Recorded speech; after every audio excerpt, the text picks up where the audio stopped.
78 ਦੇ ਵਿੱਚ ਵਿਸਾਖੀ ਤੇ ਬਹੁਤ ਵੱਡਾ ਸਾਕਾ ਵਾਪਰ ਗਿਆ। 78 ਤੋਂ ਬਾਅਦ ਜਿਹੜਾ ਕੇਸ ਹੈ ਉਹ ਪੰਜਾਬ ਦੇ ਵਿੱਚੋਂ ਕੱਢ ਕੇ ਜਿਹੜਾ ਹਰਿਆਣੇ ਦੇ ਵਿੱਚ ਠੋਕ ਦਿੱਤਾ ਗਿਆ। ਤੁਸੀਂ ਯਕੀਨ ਕਰੋ ਕਿ 64 ਬੰਦੇ ਉਹਦੇ ਵਿੱਚ ਇਨਵੋਲਵ ਸੀ, ਸਾਰਿਆਂ ਨੂੰ ਇੱਜ਼ਤ ਬਰੀ ਕਰ ਦਿੱਤਾ ਗਿਆ। ਤੇ ਇਹ ਵੀ ਕਿਹਾ ਗਿਆ ਕਿ ਸਿੱਖਾਂ ਦਾ ਗੁਰੂ ਤਾਂ 52 ਰਾਜੇ ਛੁਡਾ ਕੇ ਲਿਆਇਆ ਸੀ ਤੇ ਅਸੀਂ 64 ਛੁਡਾ ਕੇ ਲਿਆਂਦੇ ਨੇ। ਸਰਦਾਰ ਸਿਮਰਨਜੀਤ ਸਿੰਘ ਮਾਨ ਨੇ ਜੋ ਵੀ ਕਿਹਾ ਸੰਤ ਜਰਨੈਲ ਸਿੰਘ ਨੇ, ਸਾਰੇ ਲਾਇਸੈਂਸੀ ਹਥਿਆਰ ਦਿੱਤੇ ਗਏ। ਸਰ ਸੰਗਤ, ਇਹ ਉਹੀ ਲਾਇਸੈਂਸ ਹਥਿਆਰ ਸਨ ਜਿਨ੍ਹਾਂ ਦੇ ਨਾਲ ਨਰਕਧਾਰੀ ਪੰਜਾਬ ਛੱਡ ਕੇ ਭੱਜੇ ਸਨ। 1995 ਤੱਕ ਬੇਅੰਤ ਨੇ ਕਦੇ ਵੀ ਸੰਤ ਜਰਨੈਲ ਸਿੰਘ ਦਾ ਨਾਂ ਨਹੀਂ ਲੈਣ ਦਿੱਤਾ ਪੰਜਾਬ ਦੇ ਵਿੱਚ। ਈਵਨ ਜਿਹੜੀਆਂ ਘਰਾਂ ਦੇ ਵਿੱਚ ਸੰਤ ਬਾਬਾ ਜਰਨੈਲ ਸਿੰਘ ਦੀਆਂ ਤਸਵੀਰਾਂ ਸੀ, ਉਹ ਵੀ ਸਾਡੀ ਕੌਮ ਨੂੰ, ਪੰਜਾਬ ਦੇ ਲੋਕਾਂ ਨੂੰ ਲਾਹ ਕੇ ਲਗਾਉਣੀਆਂ ਪਈਆਂ। ਇਹੋ ਜਿਹੇ ਹਾਲਾਤ ਪੈਦਾ ਹੋਏ ਪੰਜਾਬ ਦੇ ਵਿੱਚ। ਜੇ ਅਸੀਂ ਵੋਟ ਦੀ ਗੱਲ ਕਰਦੇ ਹਾਂ, ਅਸੀਂ ਤਾਂ ਵੀ ਅੱਤਵਾਦੀ ਹਾਂ। ਜੇ ਸਿੱਖਾਂ ਨੇ ਹਥਿਆਰਬੰਦ ਸੰਘਰਸ਼ ਲੜਿਆ, ਅਸੀਂ ਤਾਂ ਵੀ ਅੱਤਵਾਦੀ ਹਾਂ। ਅਸੀਂ ਦਿਨ ਰਾਤ ਜਿਹੜੇ ਮੋਰਚੇ ਲਾ ਰਹੇ ਹਾਂ, ਕਦੇ ਸਾਨੂੰ ਕਿਸੇ ਨੂੰ ਛਡਾਉਣ ਦਾ ਮੋਰਚਾ ਲਾਉਣਾ ਪੈ ਰਿਹਾ, ਕਦੇ ਸਾਨੂੰ ਕੋਈ ਮੋਰਚਾ ਲਾਉਣਾ ਪੈ ਰਿਹਾ, ਕਦੇ ਕਿਸਾਨੀ ਦਾ ਮੋਰਚਾ ਲਾਉਣਾ ਪੈ ਰਿਹਾ। ਆਪਾਂ ਇੱਕ ਵੱਡਾ ਮੋਰਚਾ ਹੁਣ ਜਿਹੜਾ ਆਜ਼ਾਦੀ ਪਰ ਬਣੀਏ, ਪੰਜਾਬ ਨੂੰ ਆਜ਼ਾਦ ਕਰਾਈਏ, ਸਾਡੇ ਗੁਰੂਆਂ ਦੀ ਧਰਤੀ ਆ। ਇੱਥੇ ਕੰਪੇਨ ਰੈਫਰੈਂਡਮ ਦੀ ਚੱਲ ਰਹੀ ਆ। ਇਹ ਵੀ ਜਦੋਂ ਨਿਊਯਾਰਕ ਦੇ ਵਿੱਚ ਹੋਣੀ ਆ, ਨਿਊ ਜਰਸੀ 'ਚ ਹੋਣੀ ਆ, ਆਪਾਂ ਘਰਾਂ 'ਚੋਂ ਆਪਣੇ ਪਰਿਵਾਰ ਕੱਢ ਕੇ ਲੈ ਕੇ ਆਉਣੇ ਆ। ਇਹ ਵੱਡੀ ਪੰਥ ਦੀ ਸੇਵਾ ਹੋਊਗੀ। ਜੇ ਇਹਦੇ ਵਿੱਚ ਅਸੀਂ ਹਿੱਸਾ ਨਾ ਬਣੇ ਤੇ ਤੁਹਾਡੀਆਂ ਆਉਣ ਵਾਲੀਆਂ ਨਸਲਾਂ ਸਾਨੂੰ ਇਹ ਲਾਂਭਾ ਦੇਣਗੀਆਂ ਵੀ ਜਦੋਂ ਇਹੋ ਜਿਹਾ ਮੌਕਾ ਬਣਿਆ ਸੀ, ਤੁਸੀਂ ਘਰਾਂ 'ਚ ਬੈਠੇ ਕੀ ਕਰਦੇ ਸੀ। ਪਰਮ ਸਤਿਕਾਰਯੋਗ ਜਗੋ ਜਗਟਲ ਗੁਰੂ ਗ੍ਰੰਥ ਸਾਹਿਬ ਪਾਤਸ਼ਾਹ ਦੀ ਹਜ਼ੂਰੀ ਵਿੱਚ ਜੁੜ ਬੈਠੀ ਗੁਰੂ ਰੂਪ ਸਾਧ ਸੰਗਤ, ਗੁਰੂ ਰੂਪ ਖਾਲਸਾ ਜੀ, ਵਾਹਿਗੁਰੂ ਜੀ ਕਾ ਖਾਲਸਾ, ਵਾਹਿਗੁਰੂ ਜੀ ਕੀ ਫਤਿਹ। ਅੱਜ ਆਪਾਂ 20ਵੀਂ ਸਦੀ ਦੇ ਮਹਾਨ ਸਿੱਖ ਸੰਤ ਬਾਬਾ ਜਰਨੈਲ ਸਿੰਘ ਹੋਣਾ ਦਾ ਜਨਮ ਦਿਹਾੜਾ ਮਨਾ ਰਹੇ ਹਾਂ। ਸਾਧ ਸੰਗਤ, 1977 ਦੇ ਵਿੱਚ ਜਦੋਂ ਉਹਨਾਂ ਨੂੰ ਦਮਦਮੀ ਟਕਸਾਲ ਦੀ ਸੇਵਾ ਮਿਲੀ, 78 ਦੇ ਵਿੱਚ ਵਿਸਾਖੀ ਤੇ ਬਹੁਤ ਵੱਡਾ ਸਾਕਾ ਵਾਪਰ ਗਿਆ। ਮੈਂ ਆਪਣੇ 10-12 ਮਿੰਟ ਦੇ ਵਿੱਚ ਸਾਰਾ ਕੁਝ ਸਮੇਟਣ ਦੀ ਕੋਸ਼ਿਸ਼ ਕਰਾਂਗਾ, ਕਿਉਂਕਿ ਸਮੇਂ ਦੀ ਕਦਰ ਕਰਨਾ ਸਾਡਾ ਫਰਜ਼ ਬਣਦਾ। ਬਾਕੀ ਬੁਲਾਰੇ ਆਏ ਹੋਏ ਨੇ, ਪੰਥਕ ਜਥੇਬੰਦੀਆਂ ਆਈਆਂ ਹੋਈਆਂ, ਸਾਧ ਸੰਗਤ, ਗੁਰੂ ਗ੍ਰੰਥ ਸਾਹਿਬ ਗੁਰਦੁਆਰਾ ਪ੍ਰਬੰਧਕ ਕਮੇਟੀ ਦਾ ਵੀ ਤਹਿ ਦਿਲੋਂ ਧੰਨਵਾਦ ਕਰਦੇ ਹਾਂ ਸ਼੍ਰੋਮਣੀ ਅਕਾਲੀ ਦਲ ਅੰਮ੍ਰਿਤਸਰ ਵੱਲੋਂ। ਉਸ ਤੋਂ ਬਾਅਦ 78 ਤੋਂ ਬਾਅਦ ਜਿਹੜਾ ਕੇਸ ਹੈ ਉਹ ਪੰਜਾਬ ਦੇ ਵਿੱਚੋਂ ਕੱਢ ਕੇ ਜਿਹੜਾ ਹਰਿਆਣੇ ਦੇ ਵਿੱਚ ਠੋਕ ਦਿੱਤਾ ਗਿਆ। ਤੁਸੀਂ ਯਕੀਨ ਕਰੋ ਕਿ 64 ਬੰਦੇ ਉਹਦੇ ਵਿੱਚ ਇਨਵੋਲਵ ਸੀ, ਸਾਰਿਆਂ ਨੂੰ ਇੱਜ਼ਤ ਬਰੀ ਕਰ ਦਿੱਤਾ ਗਿਆ। ਤੇ ਇਹ ਵੀ ਕਿਹਾ ਗਿਆ ਕਿ ਸਿੱਖਾਂ ਦਾ ਗੁਰੂ ਤਾਂ 52 ਰਾਜੇ ਛੁਡਾ ਕੇ ਲਿਆਇਆ ਸੀ ਤੇ ਅਸੀਂ 64 ਛੁਡਾ ਕੇ ਲਿਆਂਦੇ ਨੇ। ਉਸ ਤੋਂ ਬਾਅਦ ਅਪੀਲ ਦਲੀਲ ਨਾਂ ਦੀ ਕੋਈ ਚੀਜ਼ ਨਹੀਂ ਸੀ ਰਹਿ ਗਈ। ਸਰਦਾਰ ਸਿਮਰਨਜੀਤ ਸਿੰਘ ਮਾਨ ਉਸ ਵੇਲੇ ਫਰੀਦਕੋਟ ਦੇ ਵਿੱਚ ਬਤੌਰ SSP ਸਨ ਤੇ ਪਿੰਡ ਰੋਡੇ ਜਿਹੜਾ ਉਹ ਵੀ ਫਰੀਦਕੋਟ ਦੇ ਵਿੱਚ ਆਉਂਦਾ ਸੀ। ਤੇ ਜਦੋਂ ਸੰਤ ਜਰਨੈਲ ਸਿੰਘ ਫਰੀਦਕੋਟ ਦੇ ਵਿੱਚ ਉਹਨਾਂ ਦੀ ਜਿਹੜੀ SSP ਦੀ ਨਿੱਜੀ ਕੋਠੀ ਆ, ਜਦੋਂ ਉਹਦੇ ਵਿੱਚ ਜਾ ਕੇ ਪਹਿਲੀ ਵਾਰ ਮਿਲਾਪ ਉਹਨਾਂ ਦਾ ਸਰਦਾਰ ਸਿਮਰਨਜੀਤ ਸਿੰਘ ਮਾਨ ਦੇ ਨਾਲ ਹੋਇਆ, ਉਹ ਕਹਿੰਦੇ ਕਿ 2 ਜਣੇ, 1 ਜਣੇ ਹੋਰ ਸੀਗੇ ਸਿੰਘ ਨਾਲ ਸੰਤਾਂ ਦੇ, ਤੇ ਅਸੀਂ ਸਾਡਾ ਰਸੋਈਆ ਪਾਣੀ ਲੈ ਕੇ ਆਇਆ ਕੱਚ ਦੇ ਗਲਾਸ ਦੇ ਵਿੱਚ। ਮੈਨੂੰ ਇਸ ਮਰਜ਼ਾਦਾ ਦਾ ਪਤਾ ਨਹੀਂ ਸੀ ਵੀ ਟਕਸਾਲ ਦੇ ਜਿਹੜੇ ਸਿੰਘ ਨੇ ਉਹ ਸਰਬਲੋਹ ਦੇ ਵਿੱਚ ਆਪਣਾ ਖਾਣਾ ਪੀਣਾ ਛਕਦੇ ਨੇ, ਪਰ ਉਹਨਾਂ ਨੇ ਪਾਣੀ ਨਾ ਪੀਤਾ, ਪਰ ਜਿਹੜੇ ਮੂਹਰੇ 2 ਬਦਾਮ ਚੱਕ ਕੇ ਉਹਨਾਂ ਨੇ ਜ਼ਰੂਰ ਖਾਧੇ। ਤੇ ਫਿਰ ਜੋ ਮੈਨੂੰ ਉਹਨਾਂ ਨੇ ਕਿਹਾ ਵੀ ਗੱਲ ਹੁਣ ਅਪੀਲ ਦਲੀਲ ਦੀ ਖਤਮ ਹੋ ਗਈ ਤੇ ਤੁਸੀਂ ਸਾਡੀ ਮਦਦ ਕਰੋ। ਉਸ ਵੇਲੇ ਟਕਸਾਲ ਦੇ ਕੋਲ ਕਹਿੰਦੇ ਸਿਰਫ 1 ਦਨਾਲੀ ਰਾਈਫਲ ਸੀਗੀ ਤੇ ਬਾਕੀ ਰਵਾਇਤੀ ਹਥਿਆਰ ਸਨ। ਤੇ ਪਿੰਡ ਰੋਡੇ ਜਿਹੜਾ ਉਹ ਫਰੀਦਕੋਟ ਦੇ ਵਿੱਚ ਸੀ। ਸਰਦਾਰ ਸਿਮਰਨਜੀਤ ਸਿੰਘ ਮਾਨ ਨੇ ਜੋ ਵੀ ਕਿਹਾ ਸੰਤ ਜਰਨੈਲ ਸਿੰਘ ਨੇ, ਸਾਰੇ ਲਾਇਸੈਂਸੀ ਹਥਿਆਰ ਦਿੱਤੇ ਗਏ। ਸਾਧ ਸੰਗਤ, ਇਹ ਉਹੀ ਲਾਇਸੈਂਸ ਹਥਿਆਰ ਸਨ ਜਿਨ੍ਹਾਂ ਦੇ ਨਾਲ ਨਰਕਧਾਰੀ ਪੰਜਾਬ ਛੱਡ ਕੇ ਭੱਜੇ ਸਨ। ਉਸ ਤੋਂ ਬਾਅਦ 84 ਬੀਤ ਗਏ, ਆਪਾਂ ਸਾਰਿਆਂ ਨੂੰ ਪਤਾ। ਸੰਤ ਜਰਨੈਲ ਸਿੰਘ ਨੇ ਜਿਹੜਾ ਸੁਨੇਹਾ ਕੌਮ ਨੂੰ ਦਿੱਤਾ, ਜਿਹੜੀਆਂ ਉਹ ਤੋਂ ਬਾਅਦ ਵੱਡੀਆਂ ਸ਼ਹਾਦਤਾਂ ਹੋਈਆਂ, ਉਹ ਕਿਸੇ ਤੋਂ ਲੁਕੀਆਂ ਨਹੀਂ ਹੋਈਆਂ। ਸਭ ਤੋਂ ਵੱਡਾ ਦਾਨ ਜਿਹੜਾ ਉਹ ਸ਼ਹਾਦਤ ਦਾ ਹੁੰਦਾ। ਸ਼ਹਾਦਤ ਦੇਣੀ ਬੜੀ ਔਖੀ ਆ। ਬਾਕੀ ਸੰਘਰਸ਼ ਦਾ ਕੁਝ ਸਮਾਂ ਹੁੰਦਾ, ਸਾਡੇ ਵਿੱਚ ਇਹੋ ਜਿਹੀ ਘੁਸਪੈਠ ਪੈਦਾ ਹੋਈ, ਨੇਚਰਲੀ ਹੈ। ਉਹ ਤੋਂ ਬਾਅਦ ਬੇਅੰਤ ਦੀ ਸਰਕਾਰ ਆਈ, ਜਿਹਨੇ ਵੱਡੇ ਜ਼ੁਲਮ ਕੀਤੇ। 1995 ਤੱਕ ਬੇਅੰਤ ਨੇ ਕਦੇ ਵੀ ਸੰਤ ਜਰਨੈਲ ਸਿੰਘ ਦਾ ਨਾਂ ਨਹੀਂ ਲੈਣ ਦਿੱਤਾ ਪੰਜਾਬ ਦੇ ਵਿੱਚ। ਈਵਨ ਜਿਹੜੀਆਂ ਘਰਾਂ ਦੇ ਵਿੱਚ ਸੰਤ ਬਾਬਾ ਜਰਨੈਲ ਸਿੰਘ ਦੀਆਂ ਤਸਵੀਰਾਂ ਸੀ, ਉਹ ਵੀ ਸਾਡੀ ਕੌਮ ਨੂੰ, ਪੰਜਾਬ ਦੇ ਲੋਕਾਂ ਨੂੰ ਲਾਹ ਕੇ ਲਗਾਉਣੀਆਂ ਪਈਆਂ। ਇਹੋ ਜਿਹੇ ਹਾਲਾਤ ਪੈਦਾ ਹੋਏ ਪੰਜਾਬ ਦੇ ਵਿੱਚ। 1996 ਦੇ ਵਿੱਚ ਮਿਸਿਜ਼ ਭੱਠਲ ਪੰਜਾਬ ਦੀ ਮੁੱਖ ਮੰਤਰੀ ਬਣੀ ਤੇ ਸਰਦਾਰ ਸਿਮਰਨਜੀਤ ਸਿੰਘ ਮਾਨ ਨੇ ਆਪਣੀ ਪਾਰਟੀ ਨੂੰ ਕਿਹਾ ਵੀ ਆਓ ਆਪਾਂ ਆਪਣੇ ਮਿੱਤਰ ਦਾ ਕੋਈ ਦਿਹਾੜਾ ਮਨਾਉਣਾ ਤਾਂ ਸ਼ੁਰੂ ਕਰੀਏ। ਇੱਕ ਇਹੋ ਜਿਹਾ ਸਮਾਂ ਆ ਗਿਆ ਸੀ ਕਿ ਸੰਤ ਜਰਨੈਲ ਸਿੰਘ ਦਾ ਨਾਮ ਮਿਟਾਉਣ ਤੇ ਦਿੱਲੀ ਤੇ ਪੰਜਾਬ ਦੀ ਹਕੂਮਤ ਤੁਰੀ ਹੋਈ ਸੀ। ਤੇ ਫਤਿਹਗੜ੍ਹ ਸਾਹਿਬ ਦੇ ਵਿੱਚ ਫੈਸਲਾ ਹੋਇਆ ਕਿ 12 ਫਰਵਰੀ ਦਾ ਇੱਕ ਦਿਨ ਮੱਥਿਆ ਗਿਆ, ਜਿਹਦੇ ਤੇ ਸੰਤ ਜਰਨੈਲ ਸਿੰਘ ਦਾ ਦਿਨ ਮਨਾਇਆ ਜਾਵੇ। ਮਨਾਉਣੀ ਤਾਂ ਸ਼ਹਾਦਤ ਚਾਹੀਦੀ ਸੀ, ਪਰ ਉਸ ਵੇਲੇ ਉਹਨਾਂ ਦੀ ਆਪਣੀ ਟਕਸਾਲ ਜਾਂ ਹੋਰ ਸਿੱਖਾਂ ਦੇ ਵਿੱਚ ਉਹਨਾਂ ਦੀ ਸ਼ਹਾਦਤ ਦੇ ਉੱਤੇ ਇੱਕ ਮਤ ਨਹੀਂ ਸਨ। ਪਰ ਸਰਦਾਰ ਸਿਮਰਨਜੀਤ ਸਿੰਘ ਮਾਨ ਇਸ ਟਕਰਾਓ ਦੇ ਵਿੱਚ ਨਹੀਂ ਪਾਏ। ਉਹਨਾਂ ਨੇ ਕਿਹਾ ਕਿ ਆਪਾਂ ਉਹਨਾਂ ਦੇ ਨਾਂ ਨੂੰ ਪੰਜਾਬ ਦੇ ਵਿੱਚ ਕਿਵੇਂ ਜਿਉਂਦਾ ਰੱਖਣਾ। ਫਤਿਹਗੜ੍ਹ ਸਾਹਿਬ ਦੇ ਵਿੱਚ ਫੈਸਲਾ ਹੋਇਆ 1996 ਦੇ ਵਿੱਚ ਕਿ ਸੰਤ ਜਰਨੈਲ ਸਿੰਘ ਦਾ ਜਨਮ ਦਿਹਾੜਾ ਮਨਾਇਆ ਜਾਵੇ। ਸਾਧ ਸੰਗਤ ਜਿੰਨੇ ਵੀ ਉੱਥੇ ਸਿੰਘ ਆਏ, ਸਾਰਿਆਂ ਤੇ ਮੁਕੱਦਮੇ ਫਾਈਲ ਹੋਏ 96 ਦੇ ਵਿੱਚ। ਜੇ ਕਿਸੇ ਨੇ ਬੈਨਰ ਬਣਾਇਆ ਉਹਦੇ ਤੇ ਮੁਕੱਦਮਾ, ਜੇ ਕਿਸੇ ਨੇ ਪੋਸਟਰ ਬਣਾਇਆ ਉਹਦੇ ਤੇ ਮੁਕੱਦਮਾ। ਤਾਂ ਇਸ ਜਨਮ ਦਿਨ ਦੀ ਪੰਜਾਬ ਦੇ ਵਿੱਚ ਸ਼ੁਰੂਆਤ ਹੋਈ ਸੀ, ਜਿਹਨੂੰ ਹੁਣ ਤੁਸੀਂ ਲਾ ਲਓ 27-28 ਸਾਲ ਨਿਰੰਤਰ। ਕੱਲ੍ਹ ਨੂੰ ਫਤਿਹਗੜ੍ਹ ਸਾਹਿਬ ਦੇ ਵਿੱਚ ਬਹੁਤ ਵੱਡਾ ਇਕੱਠ ਹੋ ਰਿਹਾ, ਸੋ ਉੱਥੇ ਵੀ ਸੰਗਤ ਨੂੰ ਪ੍ਰੇਰੋ, ਜ਼ਰੂਰ ਪਹੁੰਚੋ। ਜਿੱਥੇ ਤੁਹਾਡੇ ਰਾਜ ਭਾਗ ਦੀਆਂ ਗੱਲਾਂ ਹੋਣੀਆਂ, ਜਿੱਥੇ ਤੁਹਾਡੇ ਕੌਮ ਦੀ ਹੋਂਦ ਦੀ ਗੱਲ ਹੋਣੀ ਆ। ਸੋ ਸਾਧ ਸੰਗਤ, ਵੱਡੀਆਂ ਸ਼ਹਾਦਤਾਂ ਸੰਘਰਸ਼ ਦੇ ਪਿੱਛੇ ਹੋਈਆਂ, ਪਰ ਜਿਨ੍ਹਾਂ ਨੇ ਪੰਜਾਬ ਦੇ ਵਿੱਚ ਵੀ ਇਸ ਗੱਲ ਨੂੰ ਸੁਨਿਆਰੇ ਦੀ ਟਿਕਟਿਕੀ ਅੱਗ ਜਿਉਂਦਾ ਰੱਖਿਆ, ਉਹਨਾਂ ਦੀ ਵੀ ਬਹੁਤ ਵੱਡੀ ਕੁਰਬਾਨੀ ਆ। ਉਸ ਖਿੱਤੇ ਦੇ ਵਿੱਚ ਬੈਠ ਕੇ ਇਸ ਗੱਲ ਨੂੰ ਕੈਰੀ ਕਰਨਾ ਏਡਾ ਸੌਖਾ ਕੰਮ ਨਹੀਂ। ਉਹਨਾਂ ਦੀਆਂ ਲਿਮਿਟੇਸ਼ਨਸ ਨੇ, ਉਹ ਕਿੱਥੇ ਤੱਕ ਗੱਲ ਕਰ ਸਕਦੇ ਨੇ। ਦੂਜੀ ਗੱਲ ਇਹ ਆ ਕਿ ਅਸੀਂ ਇਸ ਗੋਲ ਨੂੰ ਅਚੀਵ ਕਿਵੇਂ ਕਰਨਾ। ਸਾਧ ਸੰਗਤ, ਜੇ ਹੁਣ SFJ ਨੇ ਵੋਟਿੰਗ ਸ਼ੁਰੂ ਕਰਾਈ ਆ, ਜਿਹੜੀਆਂ ਇੰਡੀਆ ਦੀਆਂ ਏਜੰਸੀਆਂ, ਉਹਨਾਂ ਦੇ ਮੁਤਾਬਕ ਜਿਹੜਾ ਵੀ ਖਾਲਿਸਤਾਨ ਮੰਗਦਾ ਉਹ ਅੱਤਵਾਦੀ ਆ, ਉਹ ਟੈਰਰਿਸਟ ਹੈ। ਕਿਉਂਕਿ ਸਾਨੂੰ ਜਿੰਨੇ ਵੀ ਖਾਲਿਸਤਾਨੀ ਐਕਟਿਵਿਸਟ ਨੇ, ਤਕਰੀਬਨ ਸਾਰਿਆਂ ਕੋਲ ਅਮਰੀਕਾ ਦੀ FBI ਜਿਹੜੀ ਆ ਉਹ ਰੈਗੂਲਰ ਆ ਰਹੀ ਆ ਔਰ ਦੱਸ ਵੀ ਰਹੀ ਆ। ਕਿਉਂਕਿ ਇੰਡੀਅਨ ਸਟੇਟ ਨੇ ਅਮਰੀਕਾ ਦੀਆਂ ਏਜੰਸੀਆਂ ਨੂੰ ਬਹੁਤ ਗਲਤ ਇਨਫੋਰਮੇਸ਼ਨ ਦਿੱਤੀ ਖਾਲਿਸਤਾਨ ਬਾਰੇ। ਜੇ ਅਸੀਂ ਵੋਟ ਦੀ ਗੱਲ ਕਰਦੇ ਹਾਂ, ਅਸੀਂ ਤਾਂ ਵੀ ਅੱਤਵਾਦੀ ਹਾਂ। ਜੇ ਸਿੱਖਾਂ ਨੇ ਹਥਿਆਰਬੰਦ ਸੰਘਰਸ਼ ਲੜਿਆ, ਅਸੀਂ ਤਾਂ ਵੀ ਅੱਤਵਾਦੀ ਹਾਂ। ਅਸੀਂ ਦਿਨ ਰਾਤ ਜਿਹੜੇ ਮੋਰਚੇ ਲਾ ਰਹੇ ਹਾਂ, ਕਦੇ ਸਾਨੂੰ ਕਿਸੇ ਨੂੰ ਛਡਾਉਣ ਦਾ ਮੋਰਚਾ ਲਾਉਣਾ ਪੈ ਰਿਹਾ, ਕਦੇ ਸਾਨੂੰ ਕੋਈ ਮੋਰਚਾ ਲਾਉਣਾ ਪੈ ਰਿਹਾ, ਕਦੇ ਕਿਸਾਨੀ ਦਾ ਮੋਰਚਾ ਲਾਉਣਾ ਪੈ ਰਿਹਾ। ਆਪਾਂ ਇੱਕ ਵੱਡਾ ਮੋਰਚਾ ਹੁਣ ਜਿਹੜਾ ਆਜ਼ਾਦੀ ਪਰ ਵਧੀਏ, ਪੰਜਾਬ ਨੂੰ ਆਜ਼ਾਦ ਕਰਾਈਏ, ਸਾਡੇ ਗੁਰੂਆਂ ਦੀ ਧਰਤੀ ਆ। ਪੰਜਾਬ ਦਾ ਜਿਹੜਾ ਕਲਚਰ ਆ, ਇਹਦਾ ਜਮਨਾ ਪਾਰ ਨਾਲ ਕਦੇ ਮੇਲ ਨਹੀਂ ਖਾਂਦਾ।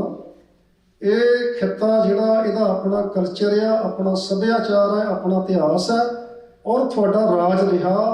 ਔਰ ਗੁਰੂ ਸਾਹਿਬ ਨੇ ਸਾਨੂੰ ਪਾਤਸ਼ਾਹੀ ਬਖਸ਼ੀ ਆ।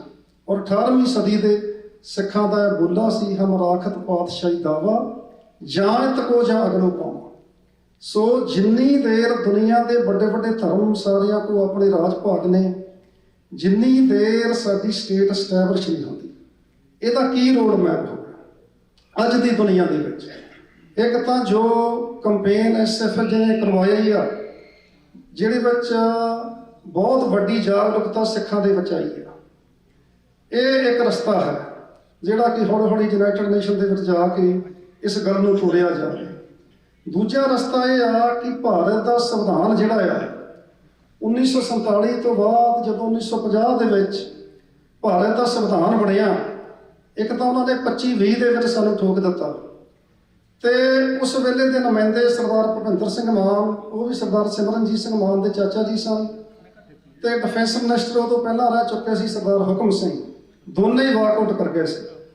ਜਿਹੜਾ ਭਾਰਤ ਦਾ ਸੰਵਿਧਾਨ ਹੈ ਉਹ ਸਿੱਖ ਅੰਡਰ ਪ੍ਰੋਟੈਸਟ ਮੰਨਦੇ ਆ ਰਹੇ ਨੇ, ਭਾਵ ਅਸੀਂ ਮੰਨਦੇ ਨਹੀਂ ਪਰ ਸਾਡੀ ਮਜਬੂਰੀ ਆ, ਉਹਦੇ ਥੱਲੇ ਸਾਨੂੰ SGPC ਵੀ ਲੜਨੀ ਪੈਂਦੀ ਆ, ਉਹਦੇ ਥੱਲੇ ਸਾਨੂੰ ਰਾਜਿਆ ਸਭਾ ਵੀ ਲੜਨਾ ਪੈਂਦਾ, ਉਹਦੇ ਥੱਲੇ ਸਾਨੂੰ ਪਾਰਲੀਮੈਂਟ ਵੀ ਲੜਨਾ ਪੈਂਦਾ। ਸੋ ਗੱਲ ਮੈਂ ਦੋ ਤਰ੍ਹਾਂ ਦੀ ਕਰਦੇ ਆ, ਇੱਕ ਤਾਂ ਇੱਥੇ ਕੰਪੇਨ ਰੈਫਰੈਂਡਮ ਦੀ ਚੱਲ ਰਹੀ ਆ, ਇਹ ਵੀ ਜਦੋਂ ਨਿਊਯਾਰਕ ਦੇ ਵਿੱਚ ਹੋਣੀ ਆ, ਨਿਊ ਜਰਸੀ 'ਚ ਹੋਣੀ ਆ, ਆਪਾਂ ਘਰਾਂ 'ਚੋਂ ਆਪਣੇ ਪਰਿਵਾਰ ਕੱਢ ਕੇ ਲੈ ਕੇ ਆਉਣੇ ਆ। ਇਹ ਵੱਡੀ ਪੰਥ ਦੀ ਸੇਵਾ ਹੋਊਗੀ ਔਰ ਇਹਦੀ ਹਿਸਟਰੀ ਲਿਖੀ ਜਾਣੀ ਆ। ਜੇ ਇਹਦੇ ਵਿੱਚ ਅਸੀਂ ਹਿੱਸਾ ਨਾ ਬਣੇ ਤੇ ਤੁਹਾਡੀਆਂ ਆਉਣ ਵਾਲੀਆਂ ਨਸਲਾਂ ਸਾਨੂੰ ਇਹ ਲਾਂਭਾ ਦੇਣਗੀਆਂ ਵੀ ਜਦੋਂ ਇਹੋ ਜਿਹਾ ਮੌਕਾ ਬਣਿਆ ਸੀ ਤੁਸੀਂ ਘਰਾਂ 'ਚ ਬੈਠੇ ਕੀ ਕਰਦੇ ਸੀ। ਸਾਨੂੰ ਘਰਾਂ 'ਚੋਂ ਨਿਕਲਣ ਦੀ ਲੋੜ ਹੈ। ਇਸੇ ਤਰ੍ਹਾਂ ਪੰਜਾਬ ਦਾ ਪਿੜ ਵੀ ਆਪਾਂ ਖਾਲੀ ਨਹੀਂ ਛੱਡਣਾ, ਭਾਵੇਂ ਅਸੀਂ ਸੰਵਿਧਾਨ ਨੂੰ ਨਹੀਂ ਮੰਨਦੇ। ਅੱਜ ਸੰਗਰੂਰ ਤੋਂ ਜੇ ਮੈਂਬਰ ਪਾਰਲੀਮੈਂਟ ਸਿਮਰਨਜੀਤ ਸਿੰਘ ਮਾਨ ਨੂੰ ਤੁਸੀਂ ਬਣਾਇਆ, ਕੈਨੇਡਾ ਨੇ ਤਾਂ 1 ਮਹੀਨੇ ਬਾਅਦ ਐਕਸਪੋਜ਼ ਕੀਤਾ। ਉਹਨਾਂ ਨੇ ਇੰਡੀਅਨ ਪਾਰਲੀਮੈਂਟ ਦੇ ਵਿੱਚ ਜਿਹੜੇ ਸਾਡੇ ਸਿੱਖ ਇਹਨਾਂ ਨੇ, ਭਾਈ ਪਰਮਜੀਤ ਸਿੰਘ ਪੰਜਵੜ, ਅਵਤਾਰ ਸਿੰਘ ਖੰਡਾ, ਹਰਦੀਪ ਸਿੰਘ ਨਿੱਜਰ, ਜਿੰਨੇ ਵੀ ਸਾਡੇ ਸਿੰਘ ਇਹਨਾਂ ਨੇ ਵਾਰ ਸ਼ਹੀਦ ਕੀਤੇ ਆ, ਭਾਈ ਦੀਪ ਸਿੱਧੂ, ਉਹਨਾਂ ਸਾਰਿਆਂ ਦੀ ਗੱਲ ਉਹਨਾਂ ਨੇ ਇੰਡੀਅਨ ਪਾਰਲੀਮੈਂਟ 'ਚ ਕੀਤੀ। ਉਹਨਾਂ ਦੀਆਂ ਦਿੱਤੀਆਂ ਹੋਈਆਂ ਸਪੀਚਾਂ ਨੂੰ ਜਿਹੜੇ ਬਾਹਰਲੇ ਮੁਲਕਾਂ ਦੀਆਂ ਹਕੂਮਤਾਂ ਬੜੇ ਧਿਆਨ ਨਾਲ ਸੁਣ ਰਹੀਆਂ। ਭਾਵੇਂ ਤੁਸੀਂ 13 ਮੈਂਬਰ ਪਾਰਲੀਮੈਂਟ ਵੀ ਬਣਾ ਕੇ ਭੇਜ ਦਿਓ, 543 'ਚ ਕਿਸੇ ਨੇ ਨਹੀਂ ਤੁਹਾਨੂੰ ਪੁੱਛਣਾ, ਪਰ ਸਾਨੂੰ ਕੋਈ ਪਿੰਡ ਖਾਲੀ ਛੱਡਣ ਦੀ ਲੋੜ ਨਹੀਂ। ਜਿਹੜਾ ਇਲੈਕਟਡ ਅਫੀਸ਼ੀਅਲ ਹੁੰਦਾ ਉਹਨੂੰ ਹਕੂਮਤ ਸੁਣਦੀ ਆ, ਉਹਦੇ ਚਿੱਠੀ ਪੱਤਰ ਦਾ ਧਿਆਨ ਦਿੱਤਾ ਜਾਂਦਾ। ਸੋ ਅਸੀਂ ਉਹ ਵੀ ਪਿੰਡ ਨਹੀਂ ਛੱਡਣਾ। ਇਹ ਕੱਲ੍ਹ ਨੂੰ ਹੋਣਾ ਕਿ ਯੂਨਾਈਟਿਡ ਨੇਸ਼ਨ ਨੇ ਕੱਲ੍ਹ ਨੂੰ ਜਦੋਂ ਅਫੀਸ਼ੀਅਲ ਰੈਫਰੈਂਡਮ ਦੀ ਗੱਲ ਤੁਰੀ ਤੇ ਜੇ ਸਾਡੇ ਉੱਥੇ ਨੁਮਾਇੰਦੇ ਨਹੀਂ ਹੋਣਗੇ, ਇੱਕ ਪਿੰਡ ਦਾ ਸਰਪੰਚ ਜਿਹੜਾ ਉਹ ਅੱਧੇ ਪਿੰਡ ਨੂੰ ਬੰਨ੍ਹ ਕੇ ਬੈਠਾ ਹੁੰਦਾ, ਸਾਨੂੰ ਉਹ ਵੀ ਪਿੰਡ ਨਹੀਂ ਛੱਡਣਾ ਆਪਾਂ। ਤੇ ਜਿਹੜਾ ਬਾਹਰ ਰੈਫਰੈਂਡਮ ਦਾ ਪਿੰਡ ਚੱਲ ਰਿਹਾ ਤੇ ਅਸੀਂ ਇਹ ਵੀ ਪਿੰਡ ਨਹੀਂ ਛੱਡਣਾ। ਸਾਡਾ ਆਪਣਾ ਸਟੇਟ ਹੋਣਾ ਬਹੁਤ ਜ਼ਰੂਰੀ ਆ। ਦੁਨੀਆ ਦੀਆਂ ਅੱਖਾਂ ਇਸ ਖਿੱਤੇ ਵੱਲ ਲੱਗ ਗਈਆਂ ਨੇ, ਦੁਨੀਆ ਦਾ ਧਿਆਨ ਖਿੱਚਿਆ ਗਿਆ। ਮੈਂ ਸਮਝਦਾ ਕਿ ਭਾਈ ਹਰਦੀਪ ਸਿੰਘ ਨਿੱਜਰ ਦੀ ਮਹਾਨ ਸ਼ਹਾਦਤ ਨੇ 40 ਸਾਲ ਤੁਹਾਨੂੰ ਇੰਡੀਅਨ ਸਟੇਟ ਨੇ ਕੁੱਟਿਆ, ਮਾਰਿਆ, ਵੱਢਿਆ ਤੇ ਬਦਨਾਮ ਵੀ ਤੁਹਾਨੂੰ ਕਰ ਦਿੱਤਾ, ਤੇ ਅੱਜ ਉਹ ਕਟਹਿਰੇ ਦੇ ਵਿੱਚ ਆ ਕੇ ਆਪ ਖੜ ਗਏ ਨੇ। ਦੇਖੋ, ਰੈਫਰੈਂਡਮ ਤੋਂ ਪਹਿਲਾਂ ਜਿਹੜਾ ਕੈਲੀਫੋਰਨੀਆ 'ਚ ਹੋਇਆ, ਇਹਨਾਂ ਦੇ ਅਮੈਸੀਆਂ ਦੇ ਟੌਟ ਪਟੌਟ ਇੱਥੇ ਆਮ ਹੀ ਹੁੰਦੇ ਨੇ, ਸੰਗਤ 'ਚ ਵੀ ਪੈ ਜਾਂਦੇ ਨੇ। ਮੈਨੂੰ ਇਸ ਕਹਿਣ 'ਚ ਕੋਈ ਹਰਜ ਨਹੀਂ ਹੈ, ਆਉਣ ਜੀ ਸਦਕੇ ਆਉਣ, ਗੁਰੂ ਦੀ ਹਜ਼ੂਰੀ 'ਚ ਕੋਈ ਵੀ ਆ ਸਕਦਾ। ਪਰ ਇਹਨਾਂ ਲੋਕਾਂ ਨੇ ਥ੍ਰੈਟ ਕਰਨ ਦੀ ਕੋਸ਼ਿਸ਼ ਕੀਤੀ, ਜੇ ਤੁਸੀਂ ਵੋਟਾਂ ਪਾਉਣਗੇ ਤੁਹਾਡਾ ਆਹ ਹੋ ਜੂ, ਤੁਹਾਡਾ ਉਹ ਹੋ ਜੂ। FBI ਨੇ 5 ਦਿਨ ਪਹਿਲਾਂ ਵੀਡੀਓ ਜਿਹੜੀ ਇਸ਼ੂ ਕਰ ਦਿੱਤੀ। ਕੋਈ ਮੁਖਬਰ, ਕੋਈ ਅੰਤਰਰਾਸ਼ਟਰੀ ਧੱਕੇ ਦਾ ਸ਼ਿਕਾਰ ਹੈ, ਕਿਸੇ ਦੀ ਜਾਇਦਾਦ ਦੱਬੀ ਜਾਂਦੀ ਆ, ਉਹਨਾਂ ਨੇ 5 ਦਿਨ ਪਹਿਲਾਂ ਜਿਹੜੀ ਵੀਡੀਓ ਪਾਈ ਆ। ਇੱਥੇ ਦੀਆਂ ਏਜੰਸੀਆਂ ਜਿਹੜੀਆਂ ਨੇ ਉਹ ਬਾਰ-ਬਾਰ ਜ਼ੋਰ ਸਾਡੇ ਤੇ ਪਾ ਰਹੀਆਂ ਨੇ ਕਿ ਤੁਸੀਂ ਸਾਨੂੰ ਦੱਸੋ ਕਿ ਇੰਡੀਅਨ ਐਮਬੈਸੀ ਦੇ ਨਾਲ ਕਿਹੜੇ ਲੋਕ ਅਟੈਚਡ ਨੇ। ਤੁਹਾਨੂੰ ਲੱਗ ਰਿਹਾ ਕਿ ਉਹ ਤੁਹਾਡੀ ਇਨਫੋਰਮੇਸ਼ਨ ਜਿਹੜੀ ਪਾਸ ਕਰਦੇ ਨੇ। ਸੋ ਇਸ ਕਰਕੇ ਮੈਂ ਸਮਝਦਾ ਕਿ ਆਪਾਂ ਪੀਸਫੁਲ ਤਰੀਕੇ ਦੇ ਨਾਲ ਇਹ ਜਿਹੜੀ ਲੜਾਈ ਆ ਬਹੁਤ ਦੂਰ ਜਾ ਰਹੀ ਆ। ਸੋ ਇਹਨੂੰ ਆਪਾਂ ਜਾਰੀ ਰੱਖੀਏ। ਸਟੇਟ ਤੋਂ ਬਗੈਰ ਜਿਹੜਾ ਸਾਡੀ ਸਰਵਾਈਵਲ ਸਾਰ ਸੰਗਤ ਜੀ ਨਹੀਂ ਹੋ ਸਕਦੀ। ਆਉਣ ਵਾਲੀਆਂ ਨਸਲਾਂ ਨੂੰ ਤੁਸੀਂ ਹਾਣੀ ਬਣਾਉਣਾ ਸਮੇਂ ਦੇ, ਇਹ ਬਹੁਤ ਜ਼ਰੂਰੀ ਆ ਕਿ ਅਸੀਂ ਪੰਜਾਬ ਵਾਲਾ ਪਿੜਿਆ ਉਹਦੇ ਤੇ ਵੀ ਭਾਰੂ ਰਹੀਏ। ਅਸੀਂ ਜਿਹੜਾ ਸਾਡਾ ਬਾਹਰਲਾ ਪਿੜਿਆ, ਅਸੀਂ ਸਿੱਖ ਬਹੁਤ ਪਾਰਟੀਆਂ ਦੇ ਵਿੱਚ ਭਾਵੇਂ ਵੰਡੇ ਹੋਏ ਆ। 1984 ਜਦੋਂ ਹੋਇਆ ਸਾਰ ਸੰਗਤ, ਉੱਥੇ ਕਿਸੇ ਨੇ ਵੇਖਿਆ ਵੀ ਇਹ ਕਾਂਗਰਸੀ ਸਿੱਖ ਹੈ, ਇਹ ਬਾਦਲ ਦਲੀਆ ਸਿੱਖ ਹੈ, ਮਾਨ ਦਲੀਆ ਸਿੱਖ ਹੈ, ਇਹ ਕੂਕਾ ਸਿੱਖ ਹੈ। ਤੁਹਾਡੇ ਗਲਾਂ 'ਚ ਟਾਇਰ ਪਾ ਕੇ ਤੁਹਾਨੂੰ ਸਾੜ ਦਿੱਤਾ ਗਿਆ। ਹੁਣ ਵੀ ਇਸ ਤਰ੍ਹਾਂ ਇਹ ਕਰਨਗੇ ਜਦੋਂ ਇਹਨਾਂ ਨੇ ਕੀਤੀ।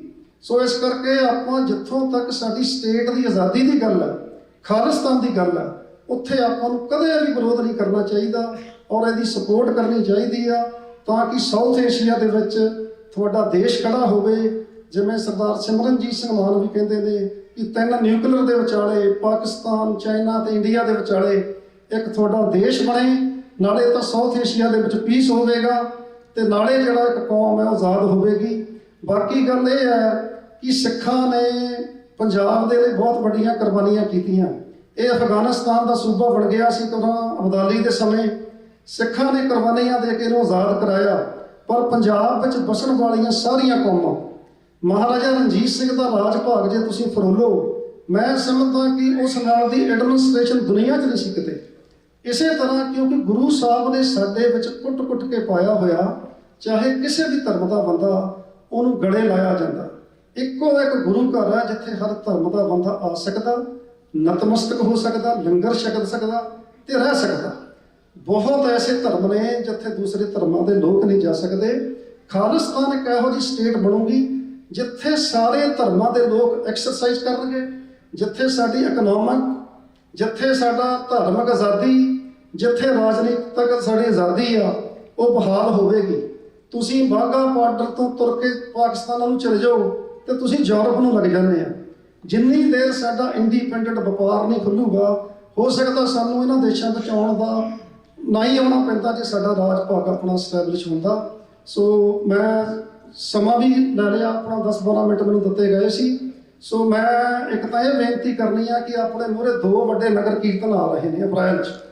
6 ਅਪ੍ਰੈਲ ਨੂੰ ਵਾਸ਼ਿੰਗਟਨ DC ਦੇ ਵਿੱਚ, ਅਪ੍ਰੈਲ ਦਾ ਆਖਰੀ ਸੈਚਰਡੇ ਆਪਣਾ ਨਿਊਯਾਰਕ ਵਾਲਾ ਨਗਰ ਕੀਰਤਨ ਹੁੰਦਾ। ਦੋਨਾਂ ਤੇ ਆਪਾਂ ਪਰਿਵਾਰਾਂ ਸਮੇਤ ਹਾਜ਼ਰੀ ਲਵਾਉਣੀ ਆ, ਤਾਂ ਕਿ ਦੇਖੋ ਜਿਹੜੀਆਂ ਬਾਹਰਲੀਆਂ ਹਕੂਮਤਾਂ ਨੇ ਨਾ, ਜੇ ਅਸੀਂ ਆਪ ਤਕੜੇ ਹੋਵਾਂਗੇ, ਪੰਜਾਬ 'ਚ ਵੀ ਤਕੜੇ ਹੋਵਾਂਗੇ, ਇੱਥੇ ਵੀ ਤਕੜੇ ਹੋਵਾਂਗੇ, ਸਾਡੇ ਮਗਰ ਤਾਂ ਹੀ ਕੋਈ ਨੰਗਾ ਬੰਦਾ ਹੋਵੇਗਾ। ਸੋ ਆਪਾਂ ਆਪਣਾ ਜਿਹੜਾ ਇਕੱਠ ਆ, ਆਪਣੀ ਏਕਤਾ ਆ, ਉਹਨੂੰ ਦਿਖਾਈਏ। ਸੋ ਸੰਤ ਬਾਬਾ ਜਰਨੈਲ ਸਿੰਘ ਦਾ ਜਿਹੜਾ ਦਰਸਾਇਆ ਹੋਇਆ ਮਾਰਗ ਹੈ, ਆਪਾਂ ਆਜ਼ਾਦੀ ਲਈਏ ਜਿਹਦੇ ਵਿੱਚ ਸਾਰੇ ਲੋਕ ਸੁਖੀ ਵਸਣ। ਸੋ ਮੈਂ ਬੇਨਤੀ ਕਰਦਾ ਕਿ ਇੱਕ ਤਾਂ ਪੰਜਾਬ ਦੇ ਵਿੱਚ ਵੀ ਕੱਲ੍ਹ ਨੂੰ ਵੱਡਾ ਇਕੱਠ ਫਤਿਹਗੜ੍ਹ ਸਾਹਿਬ ਹੋ ਰਿਹਾ, ਉੱਥੇ ਵੀ ਜ਼ਰੂਰ ਕਰਨਾ ਪਿੱਛੇ ਕਰੋ ਸਾਰਿਆਂ ਨੂੰ ਕਿ ਫਤਿਹਗੜ੍ਹ ਸਾਹਿਬ ਵੀ ਪਹੁੰਚੋ। ਇਸੇ ਤਰ੍ਹਾਂ ਜਦੋਂ ਰੈਫਰੈਂਡਮ ਦਾ ਇੱਧਰਲੇ ਪਾਸੇ ਸੈਂਟਰ ਬਣਿਆ, ਉਹਦੇ ਲਈ ਵੀ ਤਕੜੇ ਹੋ ਕੇ ਜ਼ੋਰ ਲਾਓ। ਇਹ ਇੱਕ ਹਿਸਟਰੀ ਦਾ ਹਿੱਸਾ ਬਣ ਰਿਹਾ। ਜਿਹੜੀਆਂ ਉਮਰਾਂ 'ਚ ਖਾਸ ਕਰਕੇ ਮੇਰੇ ਵਰਗੇ ਜਾ ਰਹੇ ਨੇ, ਸੋ ਜਾਂ ਹੋਰ ਵੀ ਮੇਰੇ ਵਰਗੇ ਨੇ, ਹੁਣ ਆਪਣਾ ਕਿੰਨਾ ਕੁ ਸਮਾਂ ਰਹਿ ਗਿਆ ਤਾਂ ਕਿ ਅਸੀਂ ਆਪਣੀਆਂ ਆਉਣ ਵਾਲੀਆਂ ਪੀੜ੍ਹੀਆਂ ਨੂੰ ਸਿਰ ਉੱਚਾ ਕਰਕੇ ਜਾਈਏ। ਸੋ ਮੇਰੇ ਵੱਲੋਂ ਇੱਥੋਂ ਦੀ ਜਥੇਬੰਦੀ, ਸਾਡੇ ਪ੍ਰਧਾਨ ਸਰਜੀਤ ਸਿੰਘ ਕਲਾਰ, ਭਾਈ ਜੋਗਾ ਸਿੰਘ ਹੋਣੀ, ਜਿਹੜੇ ਸਾਡੇ ਪ੍ਰਧਾਨ ਨੇ ਨਿਊ ਜਰਸੀ ਤੋਂ, ਇੱਥੋਂ ਸਰਦਾਰ ਦਲਵਿੰਦਰ ਸਿੰਘ, ਸਰਦਾਰ ਨਰਿੰਦਰ ਸਿੰਘ, ਸਾਰੀ ਟੀਮ ਵੱਲੋਂ ਵੀ ਤੁਹਾਡਾ ਸਾਰਿਆਂ ਦਾ ਤਹਿ ਦਿਲੋਂ ਧੰਨਵਾਦ ਕੀਤਾ ਜਾਂਦਾ। ਖਾਸ ਕਰਕੇ ਸਾਡੀ ਪਾਰਟੀ ਦੇ ਪ੍ਰਧਾਨ ਸਰਦਾਰ ਸਿਮਰਨਜੀਤ ਸਿੰਘ ਮਾਨ ਵੱਲੋਂ, ਮੇਰੇ ਵੱਲੋਂ, ਜਥੇਬੰਦੀ ਵੱਲੋਂ ਤੁਹਾਨੂੰ ਲੱਖ-ਲੱਖ ਮੁਬਾਰਕਬਾਦ ਦਿੰਦਾ ਹਾਂ।